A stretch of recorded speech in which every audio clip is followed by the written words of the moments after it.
ಕ್ರಿಸ್ತನನ್ನು ಪ್ರತಿಫಲಿಸುವಂತೆ ನಿಮ್ಮ ಆತ್ಮಗಳನ್ನು ವಾಕ್ಯದಲ್ಲಿ ಬಲಪಡಿಸುವ ಅನುದಿನದ ಧ್ಯಾನ. ಇಂದಿನ ಧ್ಯಾನದ ಶೀರ್ಷಿಕೆ, ನಿಜವಾದ ಧರ್ಮವು ಆರೋಗ್ಯವನ್ನು ಉತ್ತೇಜಿಸುತ್ತದೆ. ಈ ದಿನದ ದೇವರ ವಾಕ್ಯ, ಅವಳ ಮಾರ್ಗಗಳು ಸಂತೋಷಕರವೂ ಅವಳ ಎಲ್ಲಾ ದಾರಿಗಳು ಸಮಾಧಾನಕರವೂ ಆಗಿವೆ. ಜ್ಞಾನೋಕ್ತಿಗಳು 3ನೇ ಅಧ್ಯಾಯ 17ನೇ ವಚನ. ಈ ಲೋಕದಲ್ಲಿ ಎಲ್ಲವೂ ಕಷ್ಟ ಸಂಕಟಗಳೇ ಆಗಿಲ್ಲ, ಎಲ್ಲವೂ ಕಷ್ಟ ಸಂಕಟಗಳಿಂದಲೇ ತುಂಬಿಲ್ಲ.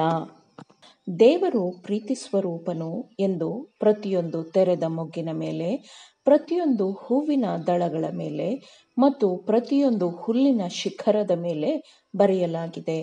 ಪಾಪದ ಶಾಪವು ಭೂಮಿಯ ಮೇಲೆ ಮುಳ್ಳುಗಿಡಗಳು ಮುಳ್ಳಿನ ಪೊದೆಗಳನ್ನು ಬೆಳೆಯುವಂತೆ ಮಾಡಿದ್ದರೂ ಮುಳ್ಳಿನ ಮೇಲೆ ಹೂವುಗಳೂ ಇರುತ್ತವೆ ಮತ್ತು ಗುಲಾಬಿಯಿಂದ ಮುಳ್ಳುಗಳು ಮುಚ್ಚಿ ಹೋಗುತ್ತವೆ, ಮರೆಯಾಗುತ್ತವೆ. ನಮ್ಮ ದೇವರ ಕೋಮಲವಾದ ಪಿತೃತ್ವದ ಆರೈಕೆಯನ್ನು ಮತ್ತು ತನ್ನ ಮಕ್ಕಳನ್ನು ಸಂತೋಷಪಡಿಸುವ ದೇವರ ಬಯಕೆಗೆ ಪ್ರಕೃತಿಯಲ್ಲಿ ಇರುವ ಎಲ್ಲಾ ವಸ್ತುಗಳು ಸಾಕ್ಷಿ ಕೊಡುತ್ತದೆ. ದೇವರ ತಡೆಯಾಜ್ಞೆಗಳು ಮತ್ತು ದೇವರ ಆದೇಶಗಳು ಕೇವಲ ಅವನ ಅಧಿಕಾರವನ್ನು ಪ್ರಕಟಪಡಿಸುವ ಉದ್ದೇಶವನ್ನು ಹೊಂದಿಲ್ಲ, ಆದರೆ ಅವನು ಮಾಡುವ ಎಲ್ಲದರಲ್ಲೂ ಅವನು ತನ್ನ ಮಕ್ಕಳ ಯೋಗಕ್ಷೇಮವನ್ನು ದೃಷ್ಟಿಯಲ್ಲಿಟ್ಟುಕೊಂಡಿರುತ್ತಾನೆ. ಮಕ್ಕಳ ಹಿತದೃಷ್ಟಿಯಿಂದ ಆಗುವ ಯಾವುದನ್ನು ಉಳಿಸಿಕೊಳ್ಳುವ ಬದಲು ತ್ಯಜಿಸಬೇಕೆಂದು ದೇವರು ಕೇಳುವುದಿಲ್ಲ.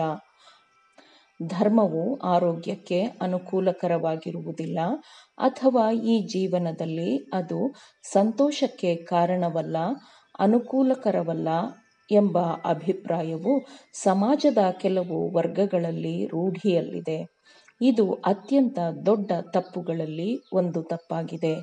ಕರ್ತನ ಭಯವು ಜೀವಕ್ಕೆ ಒಲಿಯುತ್ತದೆ, ಅದನ್ನು ಹೊಂದಿದವನು ತೃಪ್ತನಾಗಿ ನೆಲೆಗೊಳ್ಳುವನು. ಮತ್ತು ಒಳ್ಳೆಯದನ್ನು ನೋಡುವುದಕ್ಕೆ ದಿವಸಗಳನ್ನು ಪ್ರೀತಿಮಾಡಿ ಜೀವವನ್ನು ಕೋರುವ ಮನುಷ್ಯನು ಯಾರು?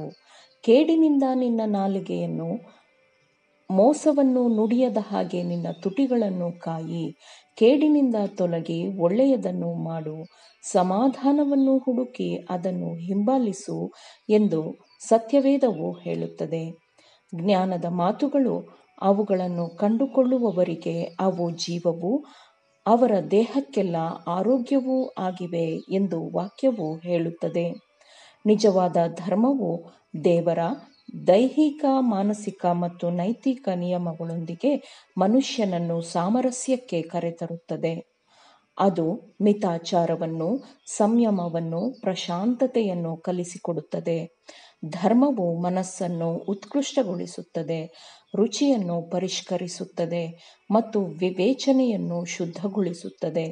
ಇದು ಆತ್ಮವನ್ನು ಪರಲೋಕದ ಶುದ್ಧತೆಯ ಪಾಲುಗಾರನನ್ನಾಗಿ ಮಾಡುತ್ತದೆ. ದೇವರ ಪ್ರೀತಿಯ ಮೇಲಿನ ನಂಬಿಕೆ ಮತ್ತು ಎಲ್ಲವನ್ನೂ ಆಳುವ ಅನುಗ್ರಹಗಳು ಆತಂಕ ಮತ್ತು ಕಾಳಜಿಯ ಹೊರೆಗಳನ್ನು ಹಗುರ ಮಾಡುತ್ತದೆ. ಇದು ಉನ್ನತ ಮತ್ತು ಕೆಳಮಟ್ಟದ ವರ್ಗಗಳ ಜನರ ಹೃದಯವನ್ನು ಸಂತೋಷ ಮತ್ತು ತೃಪ್ತಿಯಿಂದ ತುಂಬುತ್ತದೆ. ಧರ್ಮವು ನೇರವಾಗಿ ಆರೋಗ್ಯವನ್ನು ಉತ್ತೇಜಿಸಲು, ಜೀವನವನ್ನು ಹೆಚ್ಚಿಸಲು ಮತ್ತು ಅದರ ಎಲ್ಲಾ ಆಶೀರ್ವಾದಗಳಿಂದ ನಮ್ಮ ಸಂತೋಷವನ್ನು ಹೆಚ್ಚಿಸಲು ಒಲವು ತೋರುತ್ತದೆ. ಆತ್ಮಕ್ಕೆ ಎಂದಿಗೂ ಬತ್ತಿಹೋಗದ ನೀರಿನ ಬುಗ್ಗೆಯ ಚಿಲುಮೆಯನ್ನು ಅದು ತೆರೆಯುತ್ತದೆ.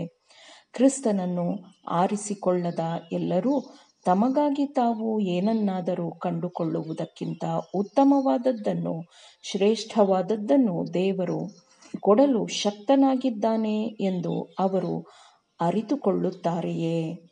ಮನಸ್ಸು ಮತ್ತು ದೇಹದ ನಡುವೆ ನಿಕಟವಾದ ಸಂಬಂಧವಿದೆ ಮತ್ತು ನಾವು ನೈತಿಕ ಮತ್ತು ಬೌದ್ಧಿಕ ಸಾಧನೆಯ ಉನ್ನತ ಮಟ್ಟವನ್ನು ತಲುಪಬೇಕಾದರೆ ನಮ್ಮ ದೈಹಿಕ ಅಸ್ತಿತ್ವವನ್ನು ನಿಯಂತ್ರಿಸುವ ನಿಯಮಗಳನ್ನು ನಾವು ಪಾಲಿಸಬೇಕು.